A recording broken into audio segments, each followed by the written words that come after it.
Alright, so don't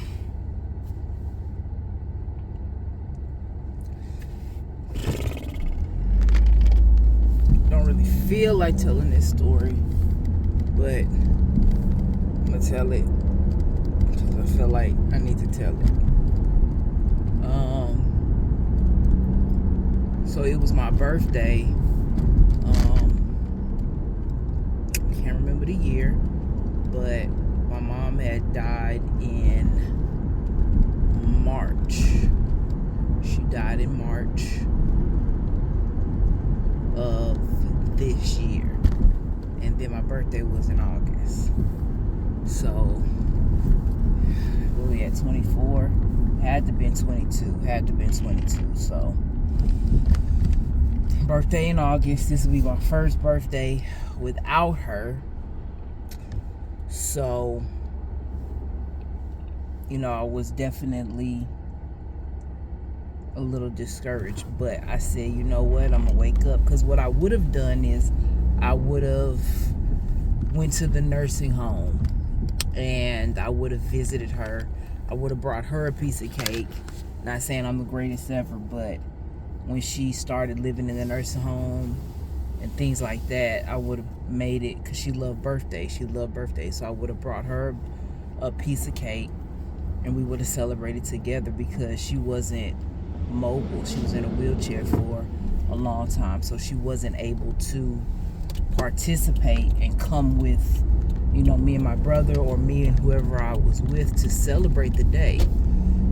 She loved birthdays, so instead of allowing her to feel left out, she definitely was vocal about it too. I will go to her and bring her a piece of cake. We share a cake. She'd have my brother pick out a card or something, and then I'd read the card, usually with some money in it or something, and so that way we made sure she felt included and that she didn't feel left out or anything. It was a time where she could go to the store, like she had an electric wheelchair, she could roll to the store and go to the store and pick out a card and maybe a small gift for me, but for me and my brother, depending on whose birthday it was, but she was unable to do that at this point in time. So she, she died in March. So I woke up that day, she used to call me and sing a song or whatnot. I woke up this birthday. This is my first birthday without her, and I will say I was a little discouraged, but I had this tradition where, every birthday for like the past 5 or 6, I want to say 6 or 7 years, I would, 5 or 6 years, something like that, where I get up, go to Starbucks, get me a drink, go to Bath and Body Works, go to the bookstore, get me some books or whatever. Yeah, about 5 years. And make it a day, for me or whatever.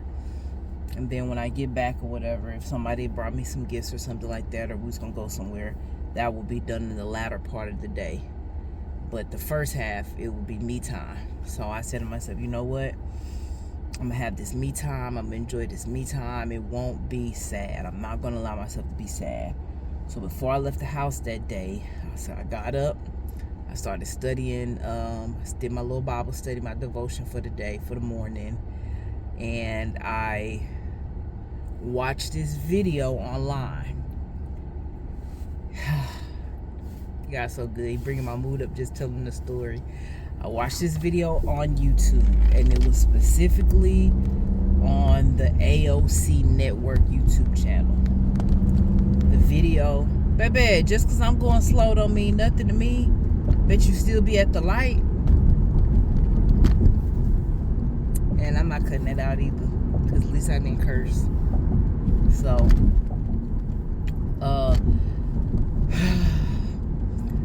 I'm watching this video on the AOC Network, and the video is about, let me get my other earphone. I said I wasn't going to drive with 2 headphones, but I'm not listening to the music, I'm just driving. So, the video was about, it started off like this. This young lady she had died, and she was going to see God, and she met God, and you know, she was like, I'm ready, Lord. I'm paraphrasing the video. I'm ready, Lord. I'm about to enjoy this heaven. It's about to be delicious. And God is like, no, you're not fit to enjoy heaven. You ain't no child of mine. And she like, what? How I ain't no child of yours? So he plays this screen. He plays this movie in front of her. And the movie shows 3 instances of like her life and how she claimed to be a believer, how she claimed to be one of God's people. Oh, I'm gonna remember each scene. So there was one scene, and I'll do the one that relates to my story last. So there was one scene where she was driving down the street, and it was a couple at the bus stop, and she stopped, and I don't know what happened, but she ended up saying something to the couple because the woman was pregnant. She was like, I don't believe in fornication, I'm a believer, you deserve to be at this bus stop, or something like that. She was jogging, and they were waiting at the bus stop, about to cross the street, and she was like, I don't believe in having sex before marriage, I'm a Christian, and ran past them. But they needed some help with something, and she did not help them because she believed that they was living in fornication. The other instance was she was at a little party, a gathering, and they was smoking and drinking, and they was like, hey, you want some liquor? She's like, no, I don't want any liquor, I'm a Christian, I don't believe in that, you guys are sick. But she proceeds to indulge in gluttony and like putting on makeup and being caught up in vanity really bad. But the gluttony part is what got me. She eating cake, blah, blah, blah, blah, blah. The last scene was she was driving, and it was this older person in like a yellow jacket, older person, yellow jacket, drops his groceries. He drops his groceries trying to cross the street, and she does nothing to help him. She looks at him, sees him, and I think she's in a hurry to get to Bible study, and she just drives off. I watched that, before I'm getting ready to leave the house after my devotion time, and I'm just like, whoa. And Jesus was like, man, depart from me, bruh. I never knew you. Like, look what you did, and the auspices of claiming to be mine. Like, you baloney, Tony. So I'm leaving the house. I go about my day. I go to Starbucks. I go to Bath and Body Works. I'm enjoying the day. I'm having my time with me. I'm listening to, songs about the Lord. I'm just having a good old time. And my last stop is the bookstore. I'm finna go in here and get some books to read about the Lord. Not saying I'm fancy or nothing like that, but I'm about to get some. Ooh, Jesus. Help me, Lord. I hate this part of the game. Let me get in, baby. Let me get in. Ooh, mother. Boy, you gonna let me get in. I didn't cuss. Hallelujah. I didn't cuss. I said that first chunk, but guess who didn't say the second chunk? Not I, says the cat. Not I. Didn't say the second chunk. So my last stop is the books. You see, I need them books about the Lord. My last stop is the bookstore. Right? Okay. So I'm at this bookstore, and I pull up. I'm sitting in the car. I'm sitting in the car. I won't lie. It's like a wave of discouragement comes over me. A wave of discouragement comes over me, but what can I do? I'm like, I gotta suck it up or whatever. So, because this is my favorite stop, I love the bookstore, and I love this particular bookstore because it's a bookstore where everything is discounted, right? It's a discounted bookstore. Things are not full price. So things are not full price. So I'm sitting in the car, you know. I'm sitting in the car, and out of the left of my eye, I'm sitting literally in front of the bookstore. And this is the type of bookstore where you can come to the bookstore and you can sell old books. You can sell old books, right? You can sell old books.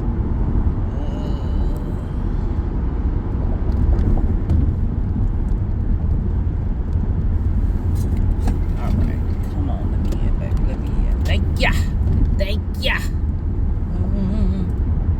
Oh, less, Lord. This that freeway that don't play.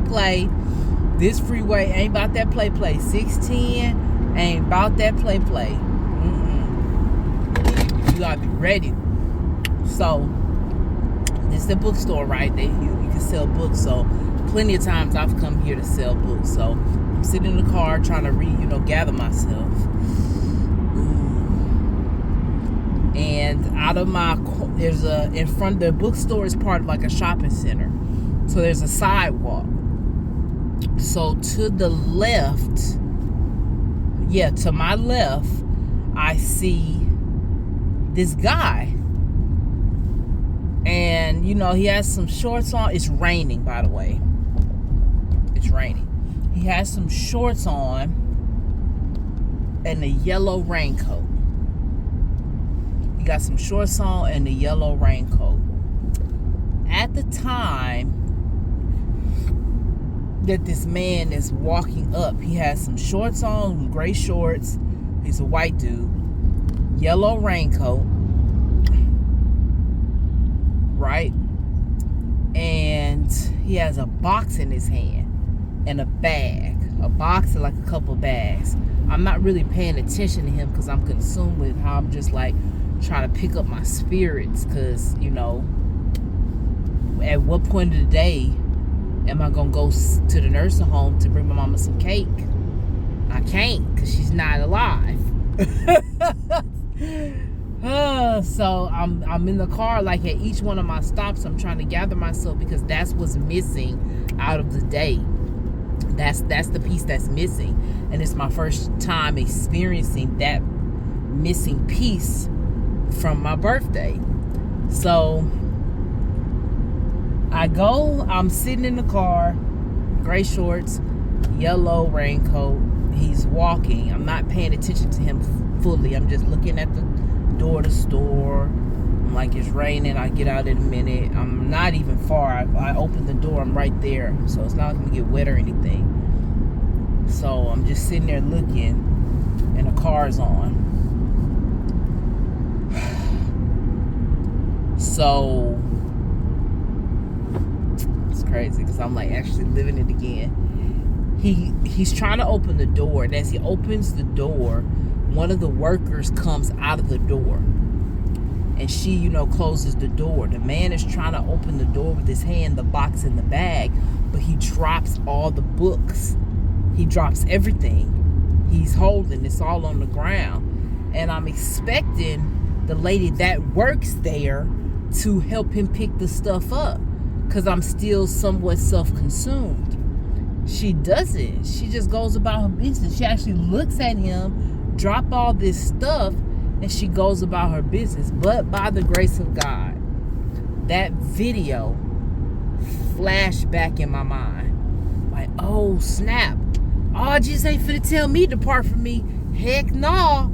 I unbuckle my seatbelt, turn off the car, slam the door closed, hop out, and I'm just helping the man. I'm putting the stuff, and I'm just like, here, I'll help you move. Let me help you.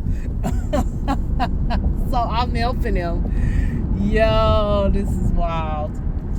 I helped the guy. Right? Yellow jacket, just like the video. And I'm not thinking that, because hindsight, right? So we go in, and I already know the place to go. I hold the door, or he holds the door. Something happens, but we go in together. He's like, oh, thank you, whatever. I'm like, man, it's good. He ain't gonna tell me to depart from me. I didn't say that out loud, but I'm like, yes, it's good. Let me help you, sir. Because if you like me, you selling books because you need money. That's why I always would come to the place to sell the books. Girl, so we go to the place, the little shelf where the books are being sold.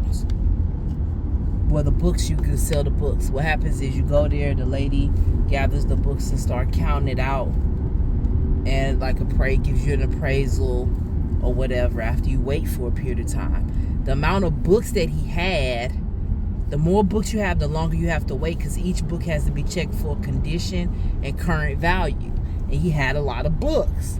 So he would be waiting there for a period of time. So we get to the shelf and I'm putting the stuff up there and I have books in my hand. He got books in his hand. The lady is looking like, okay. And she like, who's first? And the dude turns to me and he says, sir, if you think you about to get in on this side, this aisle, you got me sadly mistaken. You finna get behind me because I'm not finna let no another 18-wheeler get in front of me and I'm already in front of the 18-wheeler. My sir, this is 610. I should have let him get in front of me. I just watched the video, but dang. All right. Next person wants to cut, I'm gonna let him cut. That was wrong. Lord forgive me. It ain't his fault. He in the 18-wheeler. Anyway. So, he turns, when the lady says, right? So, when the lady says, who, you know what I'm saying, who I'm taking first, and she confused, we both got books, we walk up at the same time. He turns to me and he says, he looks me dead in my eyes. He says, don't worry, she's with me.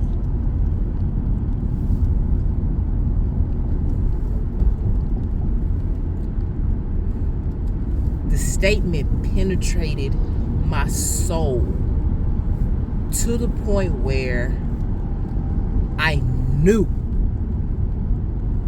I was in the presence of an angel. I knew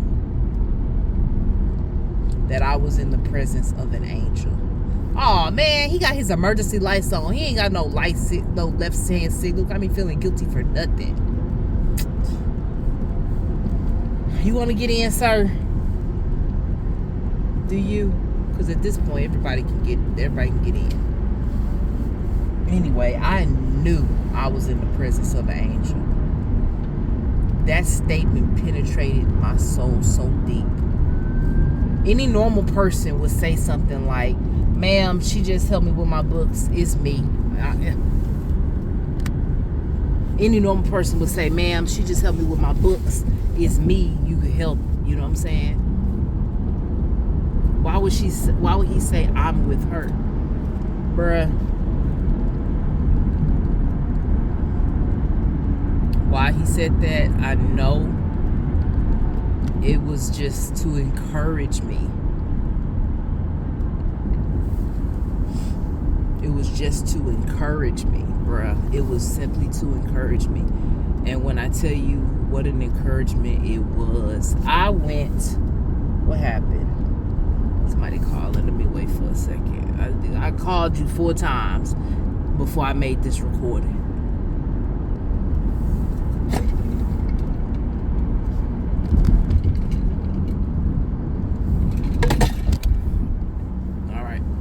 So when he said that, it penetrated my soul so deeply that I walked backwards. I set that man books on that counter and I start walking backwards.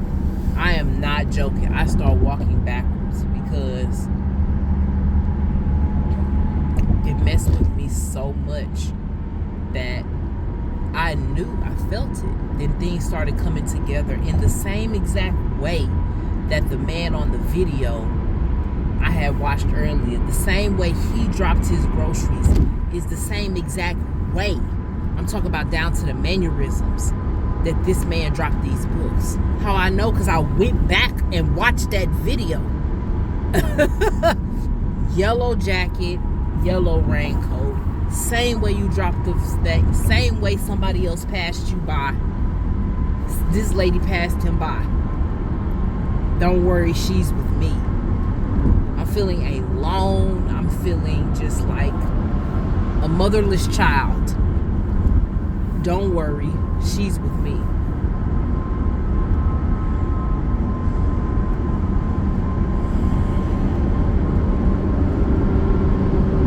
Don't worry, she's with me. So I back up away from him slowly because I'm just done. I'm done at this point. Like, who are you? You are obviously with the Lord. Sends chills up my spine with the statement. And he's just smiling as I'm backing away. He does not break eye contact with me. The lady doesn't even notice that it's weird. She just counting the books or whatever. He does not break eye contact with me as I'm backing away. I'm just like... And literally, I'm backing away. He didn't say nothing. Oh my God. If I wasn't so in shock, I'd be like, bro, are you from heaven? What do it smell like? Did Jesus tell you how long it's going to be before I get there? Like, what is going on? Sir, you're going way too fast. What is happening? Bruh. So I'm backing away, right? I don't know what to do. I'm just like, OMG. And I go straight to, my section, the journals, the Bibles. And this is the day I get my new King James Bible. I was battling with King James. I'm just like, I don't want King James because I don't want to work hard to learn how to read it. Basically, it's just I didn't want to work hard to learn how to read it. But this is the day I got my new King James Bible, a couple books, a couple journals. I got a lot of things I really like because I'm in the bookstore for a long time. I'm talking with a friend of mine about the testimony I wrote. I wrote my testimony down in the book, and we're talking about, her editing it, and she was asking me a couple of questions and whatnot. Nobody ever, anyway, digress. So, I'm carrying on. And it's like I was allowed to carry on. But I knew what had happened because I went, before I started talking to my friend and looking at books, I did go to the religious section for a second, but I was like, nah, man. Can I tell you, maybe about 3-4 minutes later, I go back around to the section where they sell books. I don't have to tell you that man is gone. I don't have to tell you ain't no books there. I'm not stupid either. I don't need a bunch of more evidence when I've been supplied with plenty. I did not need to find that lady and say, hey, what happened to that white guy with the yellow raincoat on and the gray shorts with a bunch of books? So she could tell me, man, what is you talking about? I didn't need to do that. 3 minutes later and you're nowhere to be found, and I know that a book appraisal will take at least 30 to 45 minutes with the amount of books that he had. At least. Nowhere to be found. Not to mention, the counter is clear. The lady's not there. She's not appraising a book. She's not there. She's not at her post. Ain't no books up there that were like the books. The box ain't there. The box ain't there. The man ain't there. The bag ain't there. It's like no activity ever went on there.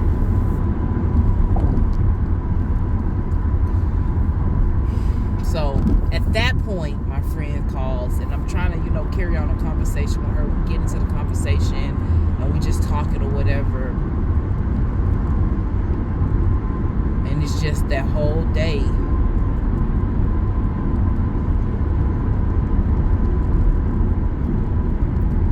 It sits with me how much God loves me.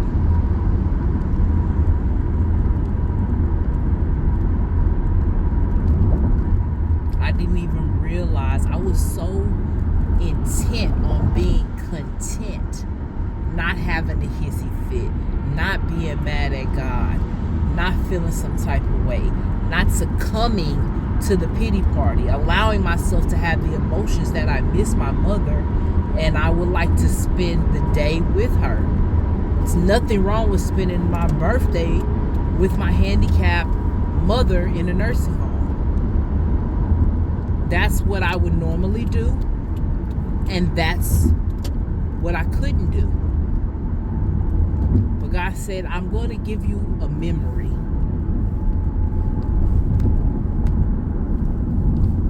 I'm going to give you a memory. And so today, I don't know what the enemy is doing, but he is playing Scrabble in my mind. And it has been like this for quite a few days. And I'm so exhausted with it. And I'm watching this video about angels. And it comes to me as this guy is telling his story about angels. What's his name? David Digger Hernandez. As he's telling his story about his angelic experience, God says, you tell your story about your angelic experience on the way to work. You tell your story. And I'm just like, I don't want to. I don't feel like it. I like pity parties. They're fun. Pity parties are the best kind of parties because only one person shows up. Yeah, but that's not true. Because pity parties is two people shows up. You and Satan. Yes. Two people show up at pity parties. So, that's lie number one. So, yeah. But no, man, I needed this. I needed this. I needed to be... Come on, baby. I needed to be reminded of how much God loves me, man. Literally, as I'm telling the story,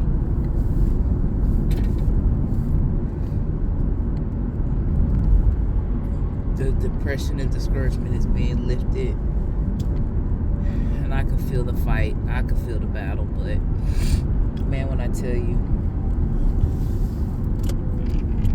yeah. So the end of story. Amazing, right?